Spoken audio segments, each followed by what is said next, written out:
তারা শূন্য থেকে হয় পূর্ণ, অসাধ্য করে ফেলে সাধ্য, বাধা ভয় হয় না নত, পার হয়ে যায় পথ যত, হোক না সে পথ যত ডেঞ্জার, তাদের নিয়ে দা চ্যালেঞ্জার, তাদের নিয়ে দা চ্যালেঞ্জার। সমাজে নারীর অবদানকে আড়াল করে রেখে তাকে অন্ধকারে ঢেকে দেওয়ার প্রচেষ্টা সব যুগে ছিল। কঠিন পথ পাড়ি দিয়ে নারীর ক্ষমতায়নের বিষয়টি আজ বাস্তব রূপ নিচ্ছে। তবু দিন বদলে সহযোগী হয়ে নারীর মানবিক, সামাজিক, রাজনৈতিক ও সাংস্কৃতিক অধিকারকে আরও সুদৃঢ় করার জন্য এখনও অনেক পথ পাড়ি দেওয়া বাকি। নারীর অগ্রগতিকে প্রতিষ্ঠিত করতে এখনও লড়াই চালিয়ে যেতে হচ্ছে। কেউ মোকাবেলা করছেন পরিবারের আর্থিক সংকট, কেউ সামলাচ্ছেন বিয়ের চাপ, কেউ বা বিয়ের পর শ্বশুরবাড়ির ব্যস্ততা সামলে শিক্ষাজীবন শেষ করে এগিয়ে যাচ্ছেন স্বনির্ভরতার পথে। এভাবে নানা প্রতিকূলতা ডিঙিয়ে স্বস্বক্ষেত্রে প্রতিষ্ঠিত নারীর নিজেদের জীবন সংগ্রামের এবং উঠে আসার গল্প নিয়ে আমাদের আজকের অনুষ্ঠান চ্যালেঞ্জার। পরিবারের সদস্যদের একটাই সমীকরণ ছিল, তুমি বিয়ে করো, সংসারী হও। কিন্তু সাধারণ ৮-১০টা মেয়ের মতো ঘর সংসারের স্বপ্ন তিনি দেখেননি। সবসময় চেয়েছেন মানুষের জন্য আলাদা কিছু করতে। বাঙালি সংস্কৃতিতে মেয়েদের ক্ষেত্রে যখন প্রধান নিয়ম বিয়ে করে ঘর সংসার করা, তখন তিনি মনের ভেতর শুনতে পেতেন এমন জীবন তার জন্য নয়। ভালো চাকরি, উজ্জ্বল ভবিষ্যৎ, সুন্দর জীবন সব তিনি পায়ে ঠেলে হতে চেয়েছেন একজন সিস্টার, নিতে চেয়েছেন সন্ন্যাস ব্রত। মাদার তেরেসার মতো মানুষের সেবার ব্রত নিয়ে পার করতে চেয়েছেন একটা গোটা জীবন। আর এই জীবনটা বেছে নেওয়া তার জন্য সহজ ছিল না। তবু তিনি হতাশ হননি।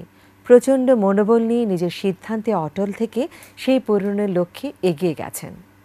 প্রতিটা পদক্ষেপে ছিল নানা রকম চ্যালেঞ্জ। নিজের পরিবার, এমনকি ধর্মীয় গুরুদের কাছ থেকে এসেছে আপত্তি। অনেক সংগ্রাম শেষে তবেই হয়েছেন একজন সিস্টার। তিনি আমাদের আজকের চ্যালেঞ্জার।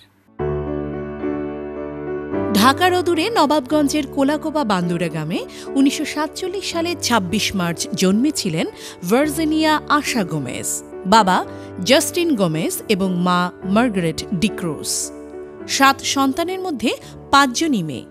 বাবা মা কখনো ছেলে মেয়েকে আলাদা করে দেখেননি।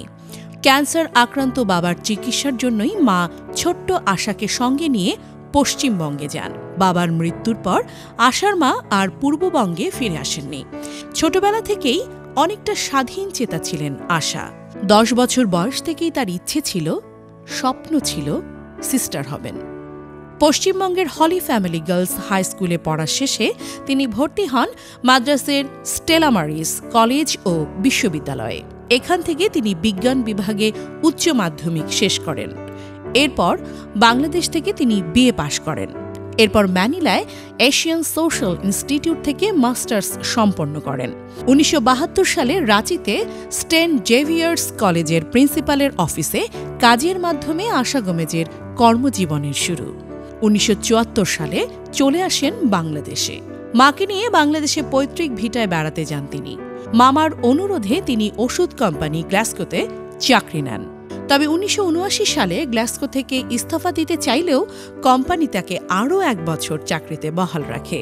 ১৯৮০ সালের মার্চ মাসে তিনি গ্লাসগোর কোম্পানি ছেড়ে সম্পূর্ণভাবে মানব সেবায় আত্মনিয়োগ করার সংকল্পে মিশনারিজ কনভেন্টে চলে আসেন। ১৯৮৮ সালে তিনি গ্রিন হেরাল্ড স্কুলের সিস্টার ইমারাল্ড সেক্রেটারি হিসেবে কাজ করেন। ৬ মাস কাজ করার পর ১৯৮৯ সালের মে মাসে তাকে পাঠানো হয় রোমে। ১৯৯০ থেকে ১৯৯৪ সালে তিনি কাজ করেছেন রোমে। সেখানে সারা বিশ্বের কনভেন্টের প্রধান সুপিরিয়র জেনারেলের অ্যাসিস্ট্যান্ট সেক্রেটারি হিসেবে কাজ করেন তিনি। এরপর ফিরে আসেন দেশে। দেশে ফিরে আশা গোমেজ ১৯৯৯ সাল থেকে ২০০৪ সাল পর্যন্ত বাংলাদেশ প্রভিন্সের হেড হিসেবে দায়িত্ব পালন করেন। এরপর কিছুদিনের কর্মবিরতি। ২০০৫ সালের আগস্ট থেকে এখন অবধি ঢাকার গ্রিন হেরাল্ড ইন্টারন্যাশনাল স্কুলের অধ্যক্ষ হিসেবে দায়িত্ব পালন করছেন সিস্টার আশা গোমেজ। কাজকে প্রচণ্ড ভালোবাসেন আশা। ভালোবাসেন লেখালেখি করতে, বই পড়তে। প্রশাসনিক কাজকর্মের চেয়ে স্কুলের বাচ্চাদের নিয়ে কাজ করতে বেশি আনন্দ অনুভব করেন। জীবনের বাকিটা সময় তিনি মানুষের মঙ্গলের জন্যই নিজেকে নিবেদিত করতে চান। প্রিয় দর্শক, এতক্ষণ আমরা সিস্টার আশা গোমেজের কথা শুনছিলাম। এবার আমরা তার সাথে পরিচিত হব এবং জানব তার বর্ণাঢ্যময় জীবনের নানা অভিজ্ঞতা। কেমন আছেন সিস্টার? ভালো, ঈশ্বরের দয়ায়। এই যে আপনার স্কুল এত সুন্দর পরিপাটি গোছানো, আপনার বাচ্চারা কেমন আছে? আমি মনে করি ওরা খুব আনন্দে থাকে, এখানে খুব খুব ভালো থাকে। এত বড় খোলামেলা পরিবেশ স্কুল কিন্তু আসলে আমরা খুব কমই দেখতে পাই। এটা তো আমার কোনো অবদান নেই। আমাদের সিস্টারগণ প্রায় 150 বছর ধরে বাংলাদেশে শিক্ষায় আত্মনিয়োগ করেছেন এবং তাদের প্রাইমারি অ্যাটেনশনটাই হচ্ছে পরিবেশ, যেন শিশুরা একটা সুন্দর পরিবেশে বড় হতে পারে। সেখানে বাতাস থাকে, গাছ থাকে, প্রজাপতি পাখি থাকে, অনেক অক্সিজেন থাকে। অক্সিজেন খুব প্রয়োজন বাচ্চাদের জন্য, বাচ্চাদের ব্রেইন গঠনের জন্য। তাহলে আমরা এই পরিবেশটাকে আমি তৈরি করিনি, কিন্তু সিস্টাররা ইয়ার বাই ইয়ার, যুগে যুগে তৈরি হয়েছে। আমি তার মধ্যে এসেছি আর কি। আপনার দিনের শুরুটা কীভাবে হয়? আমরা নর্মালি সকালবেলা প্রার্থনা দিয়ে শুরু করি দিনটাকে, সবাই মিলে প্রার্থনা করি। তারপর ব্রেকফাস্টের পরে যার যার কাজে বেরিয়ে যাই। আপনার শৈশব কৈশোর কোথায় কেটেছে? শৈশব বলতে আমার শৈশবটা একটু ভিন্ন। আমি খুব ছোটোবেলায় আমার পিতামাতার কারণে আমি ভারতে, আনডিভাইডেড ইন্ডিয়া যেটা বলে, সেই অংশে বড় হয়েছি। বাবা কলকাতার গালফ ফেয়ারে চাকরি করতেন। এই সময় বাবার থ্রোট ক্যান্সার ধরা পড়ে এবং বাবা মাকে খবর পাঠান। মা চলে আসেন কলকাতায় বাবার সেবা করতে এক্সট্রা, কিন্তু উত্তরোত্তর উনি অসুস্থ হওয়ায় উনি মারা যান। 60-র দিকে বাবা মারা যান। তখন আমার পরে আরও একজন টুইন ভাই বোন জন্ম নেয়, আমার পরের বোন। আমরা 4 জন ছোট, আর বড় দিদিরা রয়েছে। বড় দিদি বুঝি 14-15 বছর, আর মেজ দিদি 11-12 বছর। আর আমরা এই কটা ভাই বোন রেখে বাবা মারা গেলেন। তখন আমার বাবা চাননি যে আমরা এই বঙ্গে আসি, ততদিনে এই দেশ ভাগ হয়ে গেছে। বলছে আমার বাচ্চারা ওইখানে পড়াশোনা করবে, ওইখানে থাকবে, আমার মা যেন কখনো ফিরে না আসে এই দেশে। তাহলে আমার আর আশা হয়নি এই দেশে। তারপর ওখানেই আমি লেখাপড়া করেছি। আমার ভাগ্য হয়েছিল সবসময় কনভেন্ট স্কুলে পড়াশোনা করার। হোলি ফ্যামিলি স্কুলে থেকে ম্যাট্রিক দিয়েছি। এরপরে আমি সিস্টার হতে চলে গিয়েছিলাম মাদার টেরেসার কংগ্রেগেশনে। মাদারকে আমি ছোটোবেলা থেকেই চিনতাম। খুব ছোটোবেলায় আমি আমার আত্মীয় স্বজনকেও দেখতে যেতাম এবং মাদারকে আমি খুব কাছে থেকে দেখেছি। মাদার আমাকে প্রায় আশীর্বাদ দিতেন। আমি সব ব্যাপারেই বাধ্য ছিলাম বাবা মায়ের, বড়দের। কিন্তু আমার জীবনের ডিসিশনের ব্যাপারে আমি একটু কথা কম শুনেছি বলা যায়। তারপর সিদ্ধান্ত নিতে তাদের এছাড়া আপনি নিজের ইচ্ছায়? আমি বলেছি আমার জীবনের সিদ্ধান্ত আমাকে নিতে হবে, এটা আমার জীবন। আমি যেখানে সুখী থাকবো আমি মনে করি আমি সেই পথেই জীবনযাপন করবো। এটা তো একটা সুন্দর জীবন, তাই না? ইভেনচুয়ালি এখন আমার মতটাই মেনে নিয়েছে, আর কি করা। সিস্টার হলেন, কিভাবে পরিবার স্বাগত জানিয়েছিল এবং নিশ্চয়ই এত সহজ ছিল না, কতগুলো স্ট্রাগল বা আমি বলবো যে চ্যালেঞ্জ কী করে মোকাবিলা করেছেন? আসলে আমি তো যখন চাকরি করেছি 6-7 বছর, আমি তো খুব ম্যাচিওর। হ্যাঁ, আমি জীবন দেখেছি, চাকরি করেছি, বড় বড় সিটিতে আমি ছিলাম লেখাপড়ার সময়। আমি ছোট না যে আমাকে বিয়ে হতে বললেই আমি বিয়ে হব। তো আমিও মাকে চাপ দিচ্ছিলাম না, মা আমাকে ছেড়ে দাও, কারণ আমার ভেতর থেকে একটা I feel called, I don't know, এটা আমি বুঝাতে পারবো না, কিন্তু একটা আকর্ষণ। আমি সিস্টার হওয়ার জন্যই মনে হয় আমার বেশি আকর্ষণ লাগে। এই সময়ে আমার মা আমাকে খুব বেশি বাধা দিয়েছিলেন, অনেক কান্নাকাটি করতেন, অনেক কষ্ট পেয়েছেন। আমিও কষ্ট পেয়েছি, কারণ মাকে ছেড়ে যেতে আমি কষ্ট পাচ্ছিলাম। তো শেষমেশ মা মেনে নিলেন। মা মেনে নিলেন না, অনেকটা আমি জোর করেই বললাম যে আমাকে এবার ছেড়ে দাও, মেনে নিতে বাধ্য করেছি আমি। আপনার বাকি ভাই বোনরা তারা কোথায় থাকে? ভালো আছে, ওরা বিয়ে করেছে। আমার বড়দি মেজদি ওরা সব বিবাহিত, ওদের পরিবার আছে। আমার পরের 2 বোনও ওরা বিয়ে করেছে, ওদের পরিবার নিয়ে ওরা ভারতে আছে, বিভিন্ন স্টেটে আছে। সিস্টার, আমরা জেনেছি যে আপনি ভারত থেকে বাংলাদেশে এসেছেন বেড়াতে। বেড়াতে এসে বাংলাদেশকে ভালোবেসে ফেলে এখানে রয়ে গেছেন আর ফিরে যাননি। আপনার সেই গল্পগুলো যদি আমাদের সাথে একটু শেয়ার করতেন। আসলে মারই পীড়াপিড়ি ছিল আমি যেন বাংলাদেশে আসি। আর যেহেতু আমি বলেছিলাম মাকে আমি বিয়ে হব না, তখন আমি মায়ের সাথে এই দেশে এসেছিলাম থাকার জন্য না, মাকে সেটেল করার জন্য, মায়ের দেশ দেখার জন্য একটা কৌতূহল ছিল। তো আসার পরই আমি কিছুদিনের মধ্যেই বাংলাদেশের কৃষ্টি সংস্কৃতি, এখানকার সবুজ দেশ যতটুকু দেখেছি, নৌকা নদী জীবনেও দেখি নাই, আর নদীতে নৌকায় কোনো দিনও চড়ি নাই। তাই এত লঞ্চ, এত নদী দেখে কয়েকদিনের মধ্যে ঘোরাঘুরির মধ্যে আমি বাংলাদেশটাকে ভালোবেসে ফেললাম। এবং মানুষের যে আন্তরিকতা, যে সহজ একটা ভাব, সবাই সবার সাথে কথা বলে, আবার বাংলায় কথা বলে, এবং এখানকার রাষ্ট্রভাষাও বাংলা, এই জিনিসটা আমার খুব ভালো লাগে এবং মনে মনে আমি খুব ভালোবেসে ফেলি। স্বাধীন হওয়া একটা দেশ, এদের গল্প আমি শুনেছি, এদের কষ্টের কথা শুনেছি। আমি যেন সেখানে একটা নারীর টান অনুভব করেছিলাম। সবাই আত্মীয়, আমাকে সবাই চেনে, আমি কার নাতিন, কোন বাড়ির মেয়ে, আমার একটা স্ট্রং আইডি অনুভব করেছি। ভারতে তো আমাদের এরকম স্ট্রংলি কেউই চেনে না, আমরা সবাই নেইবার। কলকাতার অনেক আত্মীয় স্বজন আছে, কিন্তু এখানকার অ্যানসেস্ট্রাল যে একটা রুটস, এটা আমি দেখে আমি খুব মুগ্ধ হলাম এবং আমি ভাবলাম যে না, আমি দেশেই থাকব, মায়েরও মনটা ভালো লাগবে আর আমিও দেশটাকে নিজের করে নেব। তাই আমি পাসপোর্ট চেঞ্জ করতে চিন্তা করলাম, আর অফিস থেকে আমাকে সেভাবে সাহায্যও করা হলো। আমি অফিসিয়ালি আমার ভারতের ন্যাশনালিটি সারেন্ডার করে আমি বাংলাদেশি পাসপোর্ট নিয়ে নিলাম। মা খুব খুশি হলেন। তো আমি তখন আমাকে আমার অফিস থেকেও যারা ছিলেন ওনারা আমাকে সাহায্য করলেন। তারপরে থেকে আমি বাংলাদেশেই ছিলাম। তারপর তো আমি সিস্টার হওয়ার পরে তো আমি মিশনারি হিসেবে আমি যে কোনো দেশেই আমার ট্রান্সফার হতে পারে। তো আমি আমার সুপিরিয়রদের সবসময় একটা ছোট্ট রিকোয়েস্ট করে রেখেছি, যদিও এটা মেনে নিতে বাধ্য না ওনারা। তো আমি বলেছি যদি সম্ভব হয় আমাকে বাংলাদেশি রেখো, কারণ আমি দেশটাকে বড় ভালোবাসি আর বাংলা ভাষাটা বলতে আমার খুব ভালো লাগে। চট্টগ্রামে গ্লাসগোতে চাকরি পেয়েছেন, এত সুন্দর চাকরি, হঠাৎ সেই চাকরি ছেড়ে দিয়ে সন্ন্যাসব্রত নিয়েছেন, কখনো কি মনে হয় যে সিদ্ধান্তটা ভুল ছিল? আসলে চট্টগ্রামের চাকরিটা আমার নেওয়ার পেছনে ছিল আমার একটা ব্যক্তিগত স্বাধীনতার জীবন তৈরি করা।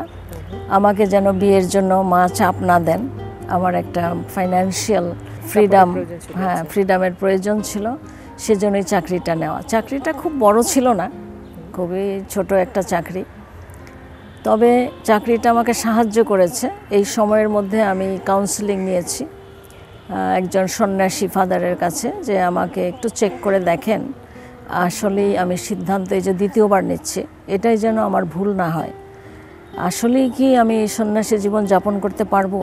একজন ফাদার ডুশারি, উনি ফ্রেঞ্চ ছিলেন, উনি হারমিটের মতন জীবন যাপন করেছেন তার শেষ বয়সে, এবং আরেকজন ছিলেন ব্রাদার ফ্লেভিয়ান, সাধু বলে ঘোষণা হবেন উনি। আমি ব্যক্তিগতভাবে তাদের কাছে অনেকবার গিয়েছি যে আমাকে একটু ভালো করে চেক করেন যে আমি শুধু বারে বারে সিস্টার কেন হতে চাই। তো ওনারা আমাকে আশীর্বাদ দিয়েছেন এবং শেষমেশ বলেছেন না মা, তুমি পারবে, তুমি এগিয়ে যাও। এবং শেষের দিকে আমি 79-এর দিকে মাকে রীতিমতো চাপ দিয়ে আমি মাকে গ্রামের বাড়িতে পাঠিয়ে দিই। আমি বলি মা তুমি চলে যাও, গ্রামের বাড়িতে থাকো, নাহলে ইন্ডিয়ায় চলে যাও, আমি কিন্তু সিস্টার হবই। 80 সালে আমি গ্ল্যাক্সো আমাকে ছাড়লো না, 79-এ আমি রিজাইন দিলাম। গ্ল্যাক্সো আমাকে বললো যে তোমার মতো মেয়ে আমরা ছাড়বো না। তাহলে আমি আরও একটা বছর থাকলাম, কারণ গ্র্যাচুইটি বেনিফিটটা নিলে আমার মায়ের জন্য একটু সুবিধা, একটু টাকা আমি মাকে দিতে পারবো। তাহলে আমি 80-র মার্চ মাসে আমাকে ছাড়লেন ওনারা, 23 তারিখে ছাড়লেন, 24 তারিখে আমি কনভেন্টে চলে গেছি। আর সেই দিন থেকে আমার ঈশ্বরের দয়ায় বলবো, আশীর্বাদে, আমার কোনো দিন মনে হয়নি আমি সিদ্ধান্তে ভুল করেছি। আমি খুশি আছি, এখনো খুশি? এখনও খুশি আছি। সিস্টার, কখনো কি এরকম মনে বাসনা জেগেছে যে সংসারী হব, নিজেকে ঘর সংসারে মনোযোগী করব, এই ধরনের কোনো বাসনা কি মনে জেগেছিল?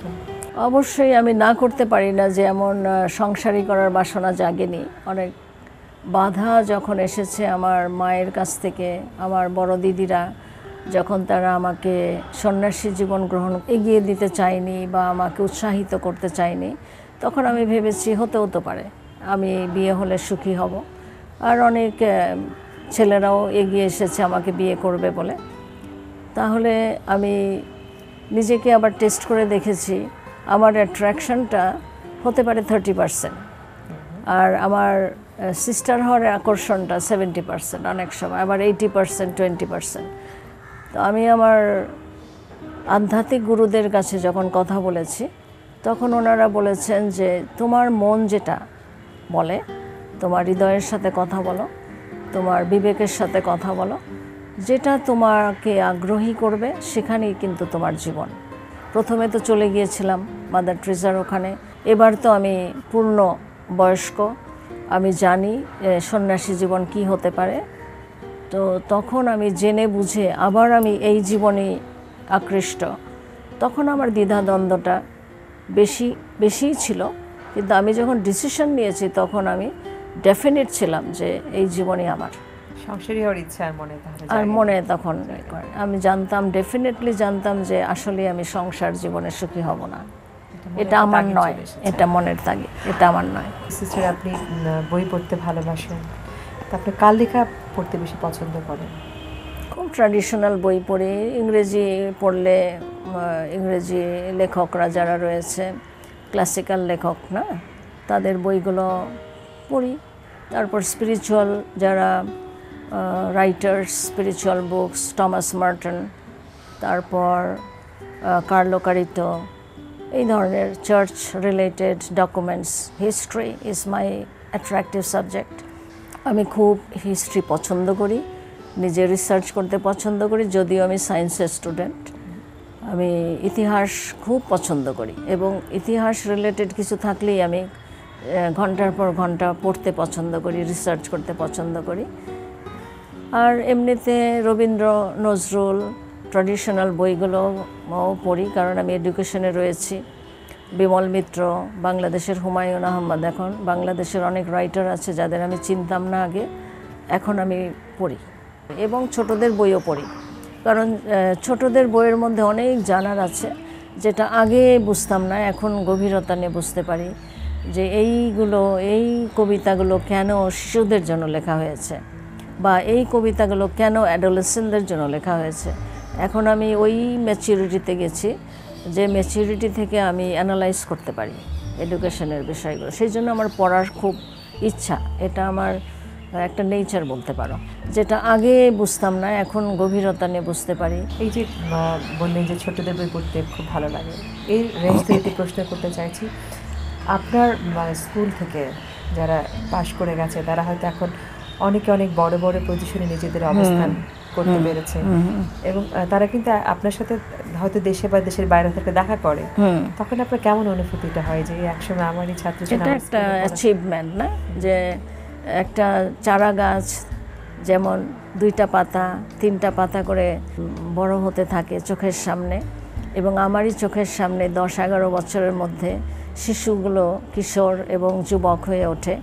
তারপর পড়াশোনা করে বড় বড় ব্যারিস্টার বা কোনো নাম্বার 1 ইউনিভার্সিটি থেকে পাশ করে দেশে ফিরে আসছে, দেখলে খুবই ভালো লাগে যে যাক, এদেরকে আমি মানুষের মতো কিছুটা না হলেও বানাতে পেরেছি। ভালো স্টুডেন্ট বা কৃতি স্টুডেন্টের কথা বললাম, এমনই কি কোনো ছাত্রছাত্রী পেয়েছেন? আমার মনে হয় অবশ্যই পেয়েছেন যে খুব দুষ্ট প্রকৃতির, যাদের হ্যান্ডেল করা খুবই কষ্ট, তাদের কি করে আপনারা নিয়ন্ত্রণ করেন? আমি ব্যক্তিগতভাবেও তাদেরকে ডেকে কথা বলি, বাবা মার সাথেও সময় দেই, এবং যারা আমার সাথে কাজ করেন ডিপার্টমেন্ট হেডস, ওরাও বেশ যত্ন নেয়। স্টুডেন্ট যখন আমরা অ্যাডমিট করি, আমি তাকে টিসি দেওয়ার জন্য এখানে আনি নাই, আমার দায়িত্ব রয়েছে তাকে মানুষের মতো মানুষ বানানো অ্যাট এনি কস্ট।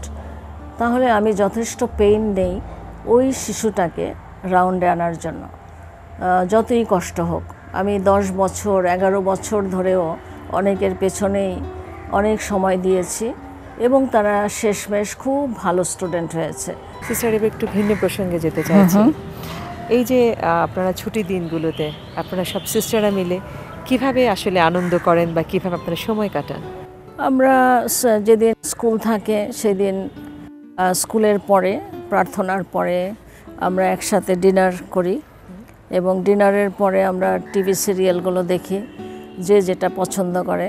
আর ছুটির দিনগুলোতে বই পড়ি, গান শুনি, নিজের রুমে থাকি, প্রার্থনা করি। বাইরে বেড়াতে গিয়েছেন? সিস্টারদের নিয়ে মাঝে মধ্যে যাওয়া হয় আত্মীয় স্বজনের বাড়িতে, বা যদি আমাদের না দাওয়াত থাকে কোনো বিয়েতে আমরা যাই, সিস্টাররা যান। স্টুডেন্টদের কোনো বিয়ে হয় তখনও আমরা সেখানে যোগদান করি আশীর্বাদ করার জন্য। আমরা মনে করি আমাদের উপস্থিতিটা প্রয়োজন, ওরা অ্যাপ্রিসিয়েট করছে, তাহলে আমরা যাই, আমাদের নিয়ম আছে। একজন নারীর সামনে এগিয়ে যাওয়ার পিছনে কাদের ভূমিকা বা কাদের সাপোর্ট বেশি থাকা উচিত বলে আপনি মনে করেন? এটা সমাজে বাস করি, আমরা মনে করি সমাজে তো অনেকেরই সাপোর্ট প্রয়োজন। আমি যেমন স্কুলে কাজ করি, আমার কর্তৃপক্ষ আমাকে নিশ্চয়ই সাপোর্ট করবে আমার কাজে, এবং যাদের আমি সেবা করি তাদের সাপোর্টও আমার দরকার।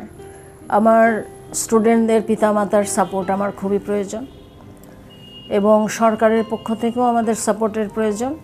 চার্চ কর্তৃপক্ষ আমাকে সাপোর্ট না করলে আমি কিন্তু অনেক কাজই করতে পারবো না। সেটা ঘরের থেকে হোক, ঘরের বাইরের থেকে হোক, সবার সাপোর্ট, সবারই সাপোর্ট লাগে। প্রথম সাপোর্টটা কি আপনি কি মনে করেন ঘর থেকে শুরু হতে হবে? এটা সাইমালটেনিয়াস, দুই দিক থেকেই করতে হবে। সবশেষ প্রশ্ন সিস্টার আপনার কাছে করতে চাইছি, আর কি কি ধরনের চ্যালেঞ্জ নেবেন বা আর কি কি ধরনের কাজ করে যেতে চান জীবনে? যতদিন বেঁচে আছি আমি মানুষের সেবাই করে যেতে চাই। হতে পারে এটা স্কুলের মধ্য দিয়ে, বা আমার স্কুল শিক্ষকতার পরে, রিটায়ারমেন্টের পরেও আমি যদি কর্মক্ষম থাকি, আমি নিশ্চয়ই কিছু না কিছু করব। কারো জীবনে সাহায্য লাগলে বা কাউন্সেলিং লাগলে বা তার সাথে হাঁটতে হলে আমি চাই যেন আমি মানুষের মঙ্গল করে যাই, আমার জীবনটা যেন মানুষের কল্যাণেই লাগে। সিস্টার, আপনি অনেক ব্যস্ত, তারপরে আপনি আমাদের সময় দিয়েছেন। চ্যালেঞ্জের অনুষ্ঠানের পক্ষ থেকে আপনাকে অনেক ধন্যবাদ। ধন্যবাদ আপনাকেও, আমাকে এমন করে মানুষের কাছে পরিচয় করিয়ে দেওয়ার জন্য। আমি যেটা আশা করিনি আপনারা তা করলেন। আপনাদেরকেও ধন্যবাদ, বিশেষ করে এটিএন বাংলাকেও ধন্যবাদ আমাকে এইভাবে পরিচিত করিয়ে দেওয়ার জন্য এবং আমার সম্পর্কে অন্যদেরকে জানানোর জন্য। আশা করি আমার জীবন অন্যদের জন্য অনুপ্রেরণা হবে। কেবল সেবা নয়, মানুষকে দাও তোমার হৃদয়, হৃদয়হীন সেবা নয়, তারা চায় তোমার অন্তরের স্পর্শ। এরকম নিছক একটা বাণী বলে যাননি মহিষী নারী মাদার তেরেসা। আমৃত্যু আত্মমানবতার সেবায় নিজেকে বিলিয়ে দিয়ে সারা বিশ্বের মানুষের হৃদয়ে হয়ে আছেন অমর। সমাজের যারা বিভিন্ন দিক থেকে অবহেলিত, মাদার তেরেসা তাদেরই বেঁচে থাকার অনুপ্রেরণা। মানুষের মাঝে তিনি খুঁজে নিয়েছিলেন ঈশ্বরকে, তার কাছে ছিল না কোনো জাতি ধর্মের ভেদাভেদ। মানব সেবাকেই ধর্ম হিসেবে নিয়েছিলেন মাদার তেরেসা। তার ব্রতকে লালন করে কাজ করে যাচ্ছেন সিস্টার ভার্জিনিয়া আশা গোমেজ। স্রোতের বিপরীতে হাঁটা এই চ্যালেঞ্জার নারীকে আমাদের অভিনন্দন। প্রিয় দর্শক, আজ এ পর্যন্তই।